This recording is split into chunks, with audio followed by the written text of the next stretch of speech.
अखिलेश अखिलेश यादव वे बेसर्मी भरा तर्क लेकर के तब भी आए थे कि वहां डीजे चल रहा था इसलिए राम गोपाल मिश्रा को गोली मार दी। और अब ये विवेक श्रीवास्तव देखिए बेसर्मी भरा तर्क लेकर के आए कि वहां जय श्री राम के नारे लग गए थे इसलिए पत्थर चला दिए। अरे ये पत्थर चलाओगे, कानून हाथ में ले लोगे, आगजनी करोगे, सीसीटीवी तोड़ोगे, पुलिस की बंदूक छीन लोगे, तमंचे से गोली चलाओगे। और एसपी अगर वहां पर तत्परता से कार्रवाई न करते तो पूरा संभल जलता, पूरे पश्चिमी उत्तर प्रदेश के हालात खराब होते। कोर्ट ने करोड़ों केस पड़े हैं, आपको बस खुदाई वाला केस इमरजेंसी में 2 घंटे के अंदर अंदर सेकंड सर्वे का ऑर्डर करो। विवेक श्रीवास्तव एक बार भी पत्थरबाजों पर नहीं बोल पा रहे। विष्णु जैन जैसा सुन लीजिए, देते क्या आपको जमीन पड़ चुका है क्या?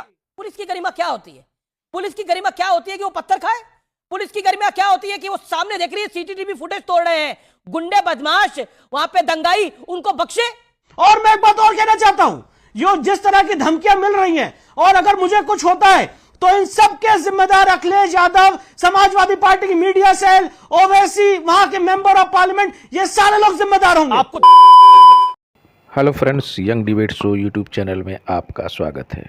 आज की डिबेट संभल में हुई आगजनी एवं पत्थरबाजी को लेकर चल रही थी, जिसमें वामपंथी सोच के विवेक श्रीवास्तव पत्थरबाजों का बचाव करने लगे एवं उनका साथ सपा प्रवक्ता अनुराग भदौरिया भी देने लगे एवं दंगाइयों को ही सही ठहराने की कोशिश करने लगे। तभी भाजपा प्रवक्ता राकेश त्रिपाठी ने दोनों को बहुत ही अच्छे से जवाब दिया एवं उनकी सच्चाई सबके सामने लाकर रख दी। रही सही कसर जाने माने वकील विष्णु शंकर जैन ने पूरा कर दिया एवं दोनों को अच्छी तरह से धोया है। तो डिबेट का पूरा मजा लेने के लिए वीडियो को अंत तक जरूर देखें, जिससे आपको पूरा डिबेट अच्छी तरह से समझ में आए। धन्यवाद। ये बताइए, वहां के सांसद तुर्क है ना अभी? वहां के सांसद तुर्क है अभी? हाँ बिल्कुल तुर्क है। तुर्क है ना? और विधायक साहब वहां के पठान है, और जिन लड़कों की हत्या हुई है चारों की, वो बेचारे भी पठान थे। हाँ बिल्कुल, ये बिल्कुल फैक्ट्स है। आपने हमेशा बिल्कुल फैक्ट्स की बात रखी है और देश को फैक्ट्स जानने चाहिए। और अच्छा लगा कि कम से कम आनंद दुबे के भीतर लग रहा है कुछ बाला साहब ठाकरे के थोड़ी बहुत भाव अभी बचे हुए हैं, इसलिए आज वो टीका तिलक लगा कर आए और उन्होंने इस बात की डिमांड कम से कम की। क्योंकि अनुराग भदौरिया और विवेक श्रीवास्तव तो एक बार भी डिमांड भी नहीं कर सकते कि आपके टीवी टेलीविजन पर चल रहे दृश्यों में जो आप दिखा रहे हैं ना, ये जो पत्थरबाज है, जो अपराधी तत्व है, जो दंगाई तत्व है, इनके खिलाफ कठोरता से कार्रवाई होनी चाहिए, इन पर रासुका तामील की जानी चाहिए। ये डिमांड विवेक श्रीवास्तव और ये अनुराग भदौरिया नहीं कर सकते, ये अखिलेश यादव नहीं कर सकते, राहुल गांधी नहीं कर सकते। तो बार-बार ये कह रहे हैं कि पुलिस का दोष है, पुलिस का दोष है। और इसीलिए मैं आनंद दुबे से पूछा हूं, क्योंकि मुंबई से बैठे हैं, मैं इसलिए प्रोवोकेटिव नारे तो आप लोगों ने लगाया ना, जब भीड़ बना करके आ रहे थे सर्वे करने के लिए। जैसे अरे सुन लीजिए, अरे पहली बात हर सुन मस्जिद लीजिए, को जय श्री राम का नारा फोटो प्रोहिबिटेड नहीं होता। पहली बात सुन लीजिए, अल्लाह अकबर के नारे लगातार उधर से नारे तकबीर अकबर लगातार लगाए जाते हैं और कोई नारे तकबीर अल्लाह अकबर के नारे से प्रोहिबिट नहीं होता है, कोई नहीं प्रोहिबिट होता है। और ये तर्क तो बहराइच में भी यही तर्क है कि डीजे बज गया इसलिए गोली चला दी हमने, यहाँ भी नारे लगा दिए, इसके पत्थर बरसा दिए हमने करने के लिए। खोपड़ी तोड़ साले। अखिलेश यादव वे बेसर्मी भरा तर्क लेकर के तब भी आए थे कि वहां डीजे चल रहा था इसलिए राम गोपाल मिश्रा को गोली मार दी। और अब ये विवेक श्रीवास्तव देखिए बेसर्मी भरा तर्क लेकर के आए कि वहां जय श्री राम के नारे लग गए थे इसलिए पत्थर चला दिए। पत्थर चलाओगे, कानून हाथ में ले लोगे, आगजनी करोगे, सीसीटीवी तोड़ोगे, पुलिस की बंदूक छीन लोगे, तमंचे से गोली चलाओगे, हत्या कर दोगे, तुर्क और इसमें पठान के विवाद का निपटारा कर लोगे और उसके बाद अब उनके बचाव में खड़े होगे, पुलिस दोषी है, डीएम को कार्रवाई कर दो, एसपी पर कार्रवाई कर दो। डीएम और एसपी अगर वहां पर तत्परता से कार्रवाई न करते तो पूरा संभल जलता, पूरे पश्चिमी उत्तर प्रदेश के हालात खराब होते। लेकिन पुलिस ने बहुत तत्परता से कार्रवाई की, संभल को संभाल लेने का काम किया है। और आप निश्चित रहिए, मैं फिर दोहरा रहा हूं कि उत्तर प्रदेश में कानून अलग से है कि जिन्होंने संपत्तियों का नुकसान किया है उनका घर, दुकान, मकान कुर्क किया जाएगा। तो आप ये बताइए, सरकारी तंत्र में अगर दिल्ली पुलिस आएगी मेरे घर पे तहकीकात करने, तो जय श्री राम कहते हुए डंडा लगाते हुए आएंगे? ये कौन लोग थे जो थे सर्वे करने आए थे? कोर्ट ने करोड़ों केस पड़े हैं, आपको बस खुदाई वाला केस इमरजेंसी में 2 घंटे के अंदर अंदर सेकंड सर्वे का ऑर्डर करो। विवेक श्रीवास्तव एक बार भी पत्थरबाजों पर नहीं बोल पा रहे। विष्णु जैन जैसा सुन लीजिए, विष्णु जैन जैसा चुका है क्या? इतने केसेस को छोड़ करके इमरजेंसी के अंदर कोर्ट कहता है जाइए साहब सर्वे अभी करिए, और 2 घंटे के अंदर अंदर सर्वे का ऑर्डर हो जाता है। इस मुल्क के अंदर ये सरकार जो केंद्र में बैठी है, ये चाहती है कि इस देश की सभी मस्जिदों के नीचे हम ढूंढे कि शिवलिंग है या नहीं है। अब आप ताजमहल के नीचे भी खुदाई करिए, जामा मस्जिद के नीचे खुदाई करिए, लाल किले के नीचे खुदाई करिए, पुराने किले के नीचे खुदाई करिए, पूरे देश को खोल जाइए और मुसलमानों को बोलिए कि तुम्हारी कोई इमारत तुम्हारी है ही नहीं। उसके बाद विष्णु जैन भंगड़ा करते हुए, जय श्री राम का नारा लगाते हुए, नाचते हुए जाएंगे और आपकी एक्सपेक्टेशन है कि सब चुप बैठे, कुछ ना हो। 2 दिन पहले वोटिंग में पुलिस वाला रिवॉल्वर उंगली पे लेकर के घूम रहा है। ये यूपी पुलिस का प्रोवोकेशन है एक तरीके से। प्रॉपर तरीके से सर्वे टीम नहीं गई, जिस गरिमा के साथ जाना चाहिए नहीं गई। पुलिस की गरिमा क्या होती है? पुलिस की गरिमा क्या होती है कि वो पत्थर खाए? पुलिस की गरिमा क्या होती है कि वो सामने देख रही है सीसीटीवी फुटेज तोड़ रहे हैं, गुंडे बदमाश वहां पे दंगाई, उनको बख्शे क्या? और आप ये नहीं कह रहे कि वहां पर इतनी भीड़ कैसे आ गई 700-800 लोगों की? वो पत्थर कहां से आ गए? विवेक श्रीवास्तव कह रहे हैं आप भंगड़ा करते हुए जाएंगे, आप पूरे देश में खुदाई चाहते हैं क्या? देखिए, कमाल की बात है। यही घटना अगर समाजवादी पार्टी सरकार में होती, पता क्या होता अमीश जी? सब चिल्ला रहे होते।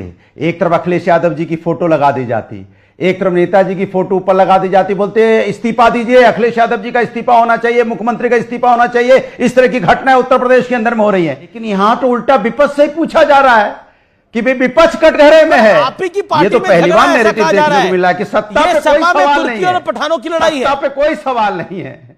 मैंने कमाल है अमीश जी, धन्यवाद सभी को धन्यवाद। कमाल है, सत्ता पक्ष से सवाल ही नहीं है। ये जिम्मेदारी सत्ता पक्ष की होती है। जब अखिलेश यादव जी की सरकार थी तो अखिलेश यादव जी से इस्तीफा मांगा जाता था अगर किसी प्रकार का कोई दंगा होता था कहीं भी। और आज अगर दंगा हो जाता है तो विपक्ष के ऊपर हमला किया जाता है। ये अन्याय नहीं तो क्या है? के विधायक वहां पर पठान है और सांसद तुर्क है। ये तुर्क और ये उनके वर्चस्व की भी लड़ाई है, ये तुर्कों और पठानों की लड़ाई है, ऐसा भी कहा जा रहा है। ये भी एक एंगल है। कहा नहीं, कौन कह रहा है?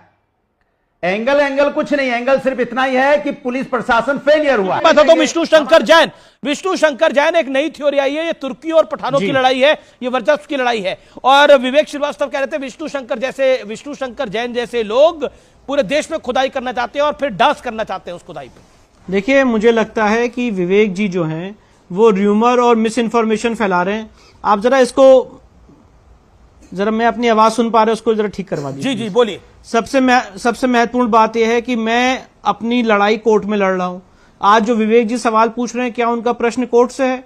जब कोर्ट किसी मामले में नोटिस जारी करती है और कोर्ट किसी मामले को एंटरटेन करती है तो आप चाहते हैं रिसर्च को, और अगर कोई तर्क और फैक्ट है उसको मोबोक्रेसी में और इस तरह की धमकी देके उसको खत्म कर दिया जाए। फैक्ट ये है अमीश जी की एक हरिहर मंदिर है और एएसआई प्रोटेक्टेड मॉन्यूमेंट है जिसपे कब्जा कर लिया गया है।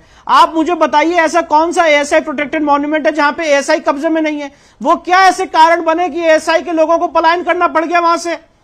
इसके बारे में बात करें ना। एएसआई वो कह रहे हैं कि कब्जा कैसे कर सकते हैं?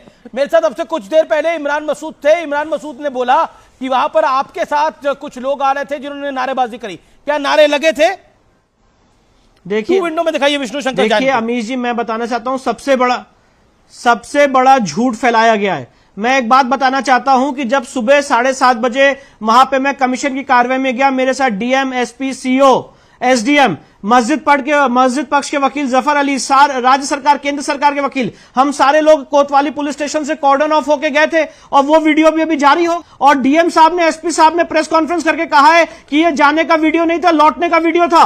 अखिलेश यादव जी ने, समाजवादी पार्टी की मीडिया सेल ने, ओवैसी जी ने, वहां के जो मेंबर ऑफ पार्लियामेंट हैं, यासिन ने, जो मस्जिद कमेटी के वकील है ज्ञानव्यापी के, इन सब लोगों ने कितना बड़ा झूठ बोला है। अरे बाप रे, ये तो धोती खोल रहा है। जो मेरे लौटने का वीडियो था उसको जाने का वीडियो बता के पूरे देश में भ्रम फैला दिया गया कि विष्णु शंकर जैन जय श्री राम के नारे लगाते हुए गए, जिसकी वजह से दंगा हो गया। वहां पे 8:30 बजे से लेकर 11 बजे तक नारे तकबीर, अल्लाह अकबर के नारे लगते रहे। पुलिस के ऊपर अटैक होता रहा, कितने पुलिस पर्सनल घायल हुए, मीडिया पर्सनल घायल हुए, आगजनी की गई, टीयर गैसेस, आंसू गैस किए गए। उसके बीच में हम लोग ऊपर वहां पे अपने कमीशन का काम कर रहे थे। और जब वहां से मैं लौटा, चारों तरफ से ऐसे हालात के बीच में एक ऐसी गली थी जो सेफ पैसेज माना जा रहा था, वहां से मुझे एसएचओ कोतवाली ने निकाला तो वहां पे मुझे लोगों ने देख के भावुक होकर जय श्री राम के नारे लगाए। वो आपको कम्युनल लग गए और झूठ कर दिया गया पूरे देश में कि इसकी वजह से दंगा हो गया। मैं एक बात कहना चाहता हूं अमीश जी, अगर आपको कोई बात बोलनी, आपको मेरे पे अटैक करना है, आप करो, पर कम से कम फैक्ट तो सही रखो। झूठ बोल के आप फैक्ट रख रहे हो, इससे बड़ी डिसऑनेस्टी, इससे बड़ा हेट्रेड, इससे बड़ा क्या करना चाह रहे हो? और मैं एक बात और कहना चाहता हूं, जो जिस तरह की धमकियां मिल रही हैं, और अगर मुझे कुछ होता है तो इन सब के जिम्मेदार अखिलेश यादव, समाजवादी पार्टी की मीडिया सेल, ओवैसी, वहां के मेंबर ऑफ पार्लियामेंट, ये सारे लोग जिम्मेदार होंगे। आपको क्या मिल रही है? ये बड़ी बात आप कह रहे हैं, आपको लगातार धमकियां मिल रही हैं। लेकिन एक और एंगल आ रहा है इस पूरे मामले में, ये तुर्की और पठानों की भी लड़ाई है। इस पर आप कहना चाहते हैं, क्योंकि सांसद तुर्क है वहां के और विधायक पठान है, इस पर आप कुछ कहना चाहते हैं?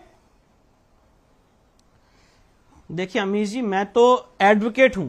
मैं सुबह 8:30 से 11 बजे तक वहां पे कमीशन कोर्ट के ऑर्डर की कंप्लेंट्स कर रहा था।